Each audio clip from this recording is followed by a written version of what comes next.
ಹಿಂದಿನ ಸಂಚಿಕೆಯಲ್ಲಿ ಫ್ಲಾರೆನ್ಸ್ ನೈಟಿಂಗೇಲರ ಬಾಲ್ಯದ ಬಗ್ಗೆ ತಿಳಿದೆವು. ಪ್ರವಾಸಕ್ಕೆಂದು ದೇಶಾಂತರ ಹೊರಟ ಫ್ಲಾರೆನ್ಸರ ಕುಟುಂಬ ಅನೇಕ ವಿಶೇಷ ಘಟನೆಗಳನ್ನು ಎದುರಿಸಿತು. ಈ ನಡುವೆ ಫ್ಲಾರೆನ್ಸಳ ಬದುಕಿನಲ್ಲಿ ಅನೇಕ ವ್ಯಕ್ತಿತ್ವಗಳ ಪರಿಚಯವಾಗಿ ಆಕೆಯ ಚಿಂತನೆಯ ದಿಕ್ಕನ್ನು ಬದಲಾಯಿಸಿತು. ಇದೀಗ ಆ ಬಗ್ಗೆ ಈ ಸಂಚಿಕೆಯಲ್ಲಿ. ಎಲ್ಲಿಗೆ ನಮಸ್ಕಾರ, ನಾನು ಆಗುಂಬೆ ನಟರಾಜ್. ಯುರೋಪ್ ಟೂರ್ ಮಾಡಿದ್ರು. ಒಂದು ಆರ್ಡಿನರಿ ಗಾಡಿ, ಕುದುರೆ ಗಾಡಿ ತಗೊಂಡು ಸಂಸಾರ ಸಮೇತ ಎಲ್ಲ ಬಟ್ಟೆ ಜೀನ್ಸಿ ಎಲ್ಲ ತಗೊಂಡು ಗಾಡಿಯಲ್ಲಿ ಸಂಚಾರ ಮಾಡ್ತಾರೆ. ಅವಳಿಗೆ ಆಸೆ ಇದ್ದಿದ್ದು ತಾನು ಹುಟ್ಟಿದ ಸ್ಥಳ ನೋಡಬೇಕು ಅಂತ ಫ್ಲೋರೆನ್ಸಿಗೆ ಬರ್ತಾರೆ. ಇಟಲಿಯಲ್ಲಿರೋ ಫ್ಲೋರೆನ್ಸ್ ನಗರ ಬಹಳ ಪ್ರಸಿದ್ಧವಾದ ನಗರ. ಸೊ ಆ ನಗರಕ್ಕೆ ಬಂದು ಅಲ್ಲಿ ಸ್ವಲ್ಪ ದಿವಸ ಕಾಲ ಕಳೆಯಬೇಕು ಅಂತ ಆಸೆ ಆಗ್ತದೆ. ಆದರೆ ಇಟಲಿ ಅವಾಗ ಸ್ವತಂತ್ರ ದೇಶ ಆಗಿರಲಿಲ್ಲ. ನೆರೆಯ ಆಸ್ಟ್ರಿಯಾ ದೇಶ ಅವ್ರನ್ನ ಆಳ್ತಾ ಇತ್ತು. ಅದು ಸ್ವತಂತ್ರ ಗಳಿಸೋಕ್ಕೆ ಭಾಳ ಟ್ರೈ ಮಾಡ್ತಾಯಿತ್ತು, ಭಾಳ ಗಲಾಟೆ ಆಗ್ತಾಯಿತ್ತು, ಕ್ರಾಂತಿ ಆಗ್ತಾಯಿತ್ತು. ಸೊ ಅಲ್ಲಿ ಆವಾಗ ಆ ಟೈಮ್ನಲ್ಲೇ ಇವರಲ್ಲಿ ಹೋಗಿ ಸೇರ್ಕೊಳ್ತಾರೆ.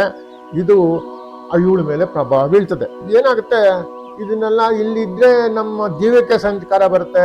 ಎಲ್ಲ ಗಲಾಟೆ ಆಗ್ತಾ ಇತ್ತಲ್ಲ, ಒಂಥರ ಕ್ರಾಂತಿ ನಡೀತಾ ಇತ್ತು, ವಿರೋಧ ನಡೀತಿತ್ತು. ಸೊ ಇದು ಇಲ್ಲಿ ನಿದ್ರೆ ನಮ್ಮ ಜೀವಕ್ಕೆ ಅಪಾಯ ಅಂದ್ಕೊಂಡು ಅವ್ರು ಏನು ಮಾಡಿದ್ರು, ಜಿನೀವಾ ನಗರಕ್ಕೆ ಬಂದ್ಬಿಡ್ತಾರೆ.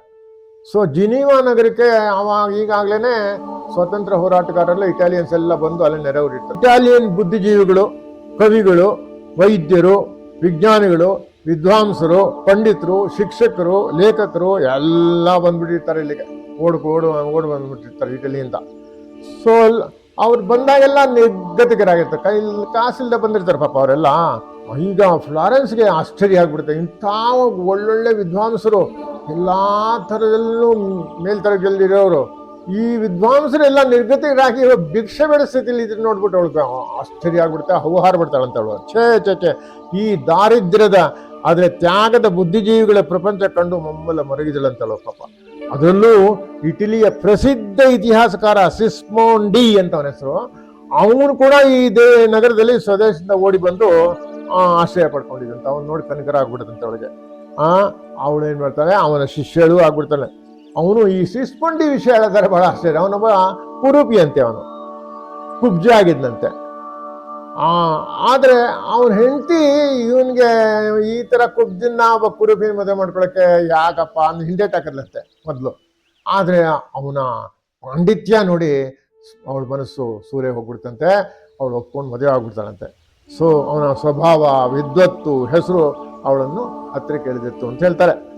ಸೊ ಆದ್ರೆ ಈ ಸಿಸ್ಮೋಂಡಿ ವಿದ್ವಾಂಸ ಆದ್ರೂ ಇವನು ಎಷ್ಟು ಕರುಣಾಳಾಗಿದ್ದ ಅಂತಂದ್ರೆ, ಅವನು ಓದ್ತಾ ಇರೋವಾಗ್ಲೇನೆ ತಾನು ಸಾಕಿದ ಇಲಿಗಳಿಗೆ ಆಹಾರ ತಿನ್ನಿಸ್ತಾ ಇದ್ದಂತೆ. ತನ್ನ ಮನೆ ಮುಂದೆ ದಿನವಿಡೀ ಕನಿಷ್ಠ 300 ಭಿಕ್ಷಕರಿಗೆ ಆಹಾರ ನೀಡಿ ತೃಪ್ತಿ ಪಡ್ಕೊಳ್ತಾ ಇದ್ದಂತೆ. ಅಷ್ಟು ಕರುಣಾಳಾಗಿದ್ದಂತೆ. ಪರಿಚಯ ಆಗಿತ್ತು ಫ್ಲಾರೆನ್ಸ್ಗೆ, ಅವನ ಪರಿಚಯ ಆಗತ್ತೆ. ಅದು ಬಹಳ ಪ್ರಭಾವ ಬೀಳ್ತು ಅವಳ ಮೇಲೆ. ಸೊ ಅವನ ಜೊತೆಗೆ ವಾಯುವಾರಕ್ಕೆ ಹೋಗ್ತಾ ಇದ್ದಂತೆ.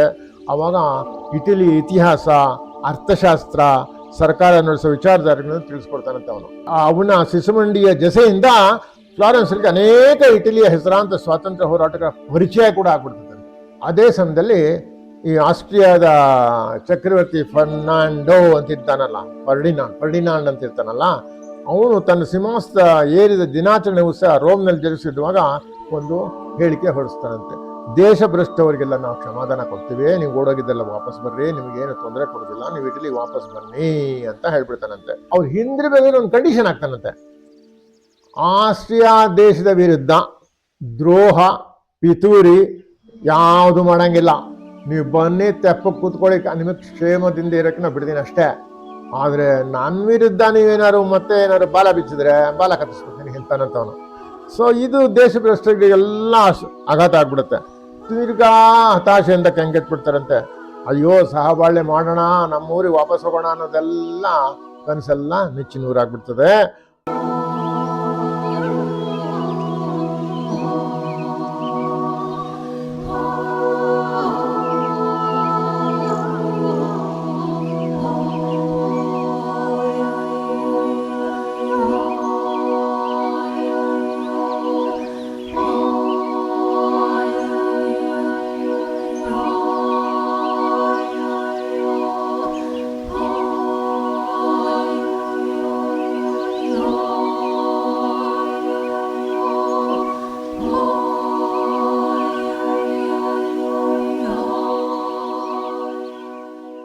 ತಿರ್ಗಾ ಏನು ಇದರಿಂದ ಏನು ಮಾಡೋದು ಅಂತ ಆಗ್ತಾನೆ ಕೊನೆಗೆ ಅವರಿಗೆ ಒಂದು ಕಂಟಕ ಬರುತ್ತಂತೆ. ಇದೇ ಚಂದನೇ ಫ್ರಾನ್ಸಿನ ಚಕ್ರವರ್ತಿ ಇರ್ತಾನಲ್ಲ ಒಬ್ಬ, 3ನೇ ನೆಪೋಲಿಯನ್ ಅಂತ ಅವನ ಹೆಸರು.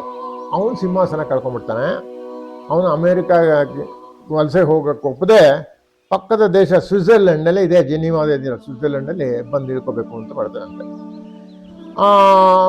ಅವರು ಸ್ವಿಸ್ ಸರ್ಕಾರ ಬಾರಪ್ಪ ನಮ್ಮ ದೇಶಕ್ಕೆ ಬಾ, ಅಮೇರಿಕಾ ಬೇಡ ಇಲ್ಲೇ ಇರುವಂತ ಒಪ್ಕೊಳ್ತಾರಂತೆ. ಆದರೆ ಫ್ರೆಂಚ್ ಸರ್ಕಾರ ಅದನ್ನು ಸಹಿಸಲಿಲ್ಲ. ನೂತನ ರೆವಲ್ಯೂಷನ್ ಆಯ್ತಲ್ಲ ಫ್ರಾನ್ಸಲ್ಲಿ, ನೆಪೋಲಿಯನ್ ಓಡಿಸ್ಬಿಡ್ತಾರಲ್ಲ, ಆವಾಗ ಸರ್ಕಾರ ಬೇರೆ ಸರ್ಕಾರ ಬರುತ್ತಲ್ಲ, ಅದು ಅವ್ರಿಗೆ ಕೋಪ ಬರುತ್ತಂತೆ. ನೀವು ಇವನಿಗೆ ಕೊಡಬೇಡ್ರಿ, ನಾವಿನ್ನು ಪದಚ್ಯುತಿ ಮಾಡಿದ್ದೀವಿ, ನೀವು ಅಮೇರಿಕಾಗೆ ಬೇಕಾದ್ರೆ ಹೋಗಿ, ಆದರೆ ನೀವು ಮಾತ್ರ ಸೇರಿಸ್ಬೇಡಿ ಅವನ್ನ ಅಂತ ಹೇಳ್ತಾರಂತೆ. ಆದರೆ ಅವರು ಒಪ್ಪಲ್ಲ. ನಾವು ಯಾವುದೇ ದೇಶದಿಂದ ಬಂದವರಿಗೆಲ್ಲ ನಾವು ಕೊಡ್ತೀವಿ, ನಾವು ನ್ಯೂಟ್ರಲ್ ಆಗಿದ್ದೀವಿ. ಸೊ ಇವನು ಬಂದು ಈ ಮಹಾರಾಜ ಬಂದ್ರೂ ಕೂಡ, ನೆಪೋಲಿಯನ್ ಬಂದರೂ ಕೂಡ ನಾವು ಸ್ವಾಗತಿಸ್ತೀವಿ, ನಮ್ಮಲ್ಲಿರಲಿ ಅವನು, ನಾವು ರಕ್ಷಣೆ ಕೊಡ್ತೀವಿ ಅಂತ ಹೇಳ್ತಾರಂತೆ. ಅದು ಸರ್ಕಾರಕ್ಕೆ, ಫ್ರೆಂಚ್ ಸರ್ಕಾರಕ್ಕೆ ಕೋಪ ಬಂತದೆ. ನಾವು ಯುದ್ಧ ಮಾಡ್ತೀವಿ ಅಂತ ಯುದ್ಧ ಘೋಷಣೆ ಮಾಡ್ತಾರಂತೆ. ನಮ್ಮ ಮಹಾರಾಜ ನೀವೇನು ಸಾಕೋದು, ನೀವೇನು ಇಟ್ಕೊಳ್ಳೋದು ಅಂತ ಹೇಳಿ, ಅದೇ ಒಂದು ಕಾರಣಕ್ಕೆ. ಸೊ ಆ ಫ್ರೆಂಚ್ ಸೈನ್ಯ ಸ್ವಿಟ್ಜರ್ಲೆಂಡ್ ಅಂತ ನುಗ್ತಂತೆ. ತಕ್ಷಣ ಸ್ವಿಟ್ಜರ್ಲೆಂಡ್ ಅವರು ತಟಸ್ಥ ರಾಷ್ಟ್ರ ಆಗಿದ್ರಲ್ಲ, ಅವರು ರಕ್ಷಣಾ ಕಾರ್ಯ ಕಾಯ್ಕೊಂಡಿರುತ್ತೆ.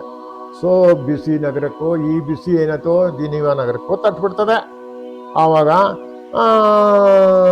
ಈ ಬಿಸಿ ಯಾವಾಗ ತಟ್ಟೋ, ಈ ನೈಟಿಂಗೇಲ್ ಸಂಸಾರ ಅಲ್ಲಿ ಜಿನೀವಾದಲ್ಲಿ ಇದ್ರಲ್ಲ, ಅಲ್ಲಿದ್ದಾಗ ಅವ್ರಿಗೂ ತಟ್ಬಿಡ್ತಾ ಅದು. ಅವರು ಅಲ್ಲಿ ಇರೋಂಗೇ ಇಲ್ಲ. ಇಲ್ಲಿ ಯುದ್ಧದ ಮಧ್ಯದಲ್ಲಿ ಕೂತ್ಕೊಂಡು ಇಲ್ಲೇನು ಮಾಡೋಕ್ಕಾಗತ್ತೆ, ನಮ್ಮ ಸ್ವದೇಶಕ್ಕೆ ನಾವು ವಾಪಸ್ ಹೋಗೋಣ ಅಂತ ಹೇಳಿ ಅವರು ಕುಟುಂಬದ ಸಮೇತ ಇವರೆಲ್ಲ ಏನು ಮಾಡ್ತಾರೆ, ಫ್ರಾನ್ಸಿನ ರಾಜಧಾನಿ ಪ್ಯಾರಿಸ್ ಕಡೆ ದೌಡಾಯಿಸ್ತಾರೆ. ಅಲ್ಲಿಗೆ ಹೋಗ್ತಾರೆ.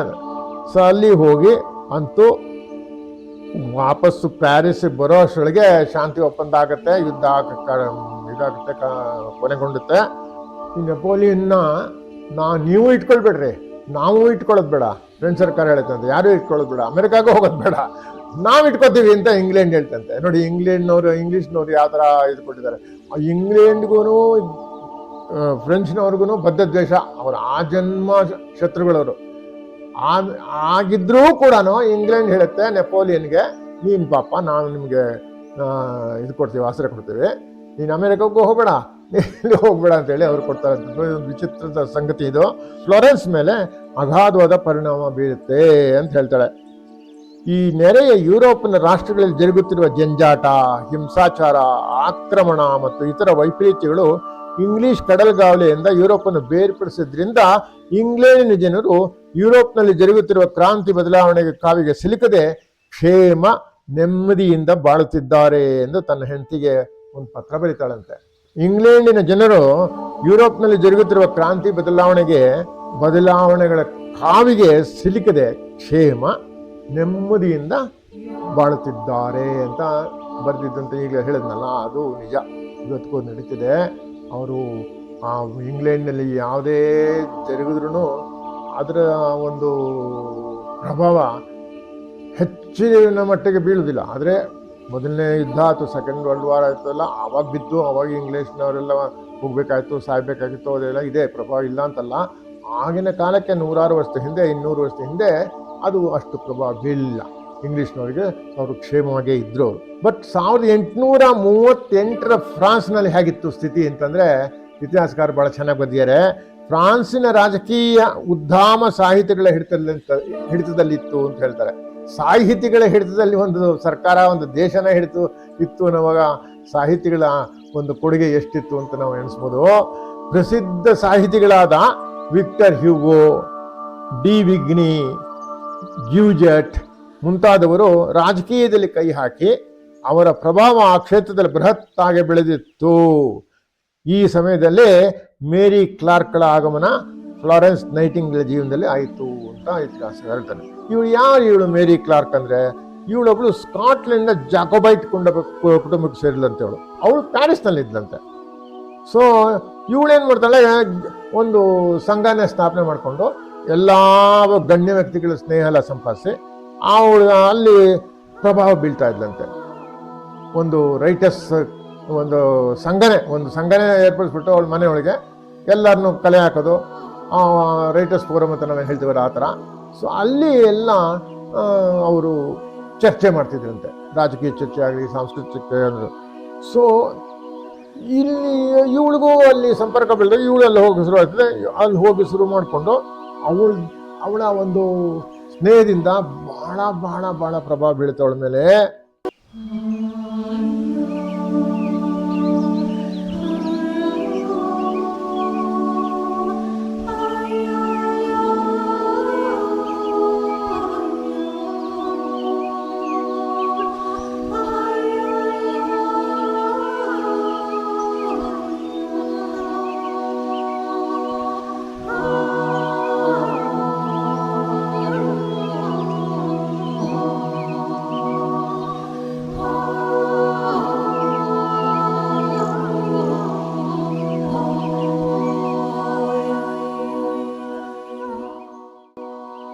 ಇತಿಹಾಸಕಾರರು ನೈಟಿಂಗೇಲ್ ಕುಟುಂಬ, ಈ ಮೇರಿ ಕ್ಲಾರ್ಕ್ ಅಂತಿದ್ದಾಳಲ್ಲ, ಅವಳ ಜೊತೆಗೆ ಅತ್ಯಂತ ಸುಮಧುರ ಸ್ನೇಹ ಸಂಬಂಧ ಇಟ್ಟುಕೊಂಡಿದ್ದು ಇದು ಚರಿತ್ರಾರ್ಹವಾಗಿತ್ತು ಅಂತ ಬಣ್ಣಿಸಿದ್ದಾರೆ.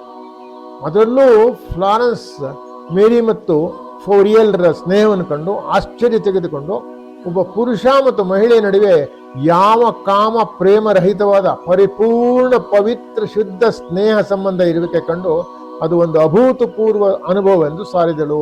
ಅಂದ್ರೆ ಒಬ್ಬ ಫೌರಿಯಲ್ ಅಂತ ಒಬ್ಬ ಅವರ ಫ್ರೆಂಡ್ ಒಬ್ಬ ಇರ್ತಾನೆ ಮೇರಿ ಕ್ಲಾರ್ಕ್ಗೆ.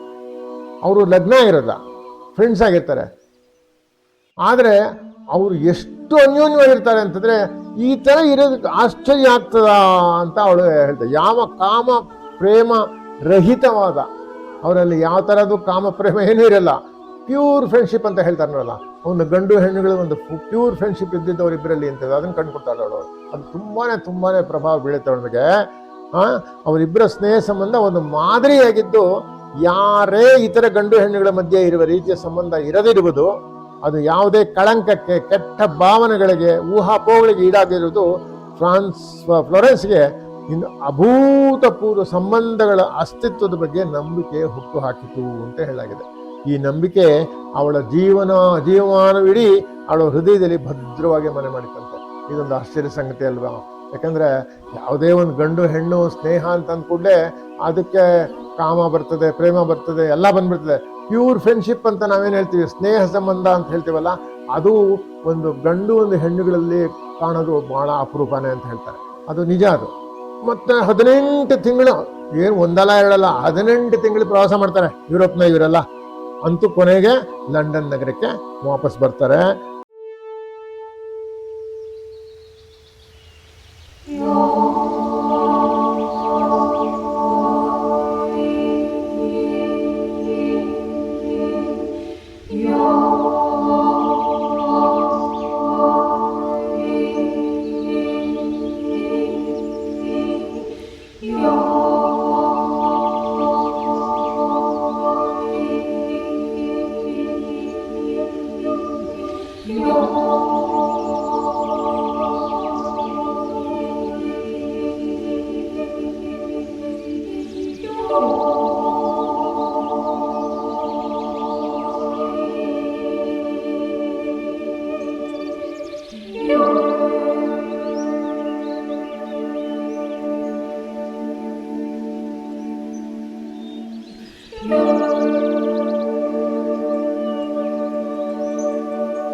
ಆದರೆ ಫ್ಲಾರೆನ್ಸ್ ಜೀವನದಲ್ಲಿ ಒಂದು ಪರಿವರ್ತನೆ ಆಗ್ತದೆ.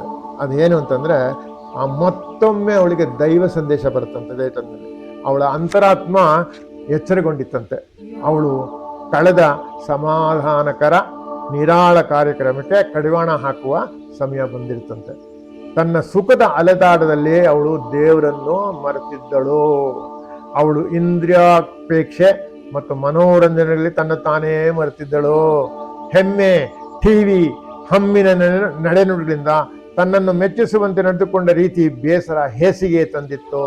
ತಾನು ದೇವರ ಸೇವಕಳಾಗಿ ಸಮಾಜದಲ್ಲಿ ಉಜ್ವಲಗೊಳ್ಳಬೇಕೆಂಬ ಹಂಬಲ, ತೊರೆಯಬೇಕೆಂಬ ಉತ್ಕಟವಾದ ಬಯಕೆ ಅವಳಲ್ಲಿ ಉಂಟಾಯಿತು. ಅವಳು ಸಂಪೂರ್ಣವಾಗಿ ಬದಲಾಗಲು ನಿರ್ಧರಿಸಿದರು. So there is a transformation, ಬದಲಾವಣೆ ಆಯ್ತು ಅಂತ ಅವರಿಗೆ. ದೇವರಲ್ಲಿ ನಂಬಿಕೆ ಹುಟ್ಟಕ್ಕೆ ಶುರುವಾಯಿತು. ತಾನು ಈಗ ಆಟೋಪಟಾಪ ಒಂಥರ ಜೀವನೋತ್ಸಾಹದಲ್ಲಿ ಕುಣಿಯೋದು, ಡ್ಯಾನ್ಸ್ ಮಾಡೋದು, ನಾಟ ರಂಜನೆ ಅದ ಮನೋರಂಜನೆ ಎಲ್ಲ ಮಾಡ್ತಿದ್ದಲ್ಲ, ಅದೆಲ್ಲ ತ್ಯಜಿಸ್ಬಿಟ್ಟು ನನ್ನದೇ ಒಂದು ಸ್ವಂತ ಒಂದು ಜೀವನ ನಾನು ಶುರು ಮಾಡಬೇಕು ಅಂತ ಒಂದು ಆಸೆ ಅವಳಲ್ಲಿ ಉಂಟಾಯಿತು ಅಂತ ಇತಿಹಾಸಕಾರರು ಹೇಳ್ತಾರೆ. ಸೊ ಇಲ್ಲಿವರೆಗೆ ನೀವು ನನ್ನ ಈ ಒಂದು ಮಾತು ಕೇಳೋದಕ್ಕೆ ನಮ್ಮೆಲ್ಲರಿಗೂ ಶುಭಾಶಯಗಳು. ನಮಸ್ಕಾರ. ಕೀರ್ತಿಯ ಹೆದ್ದಾರಿ ಹಿಡಿದು ಹೋಗುವ ಹೃದಯವೇ ಸಾರಥಿಯಾಗಿ ಮಹತ್ವಾಕಾಂಕ್ಷೆ ಅಶ್ವಾವೇರಿ ಸಾಗುವೆ. ಕೀರ್ತಿಯ ಹೆದ್ದಾರಿ ಹಿಡಿದು ಹೋಗುವ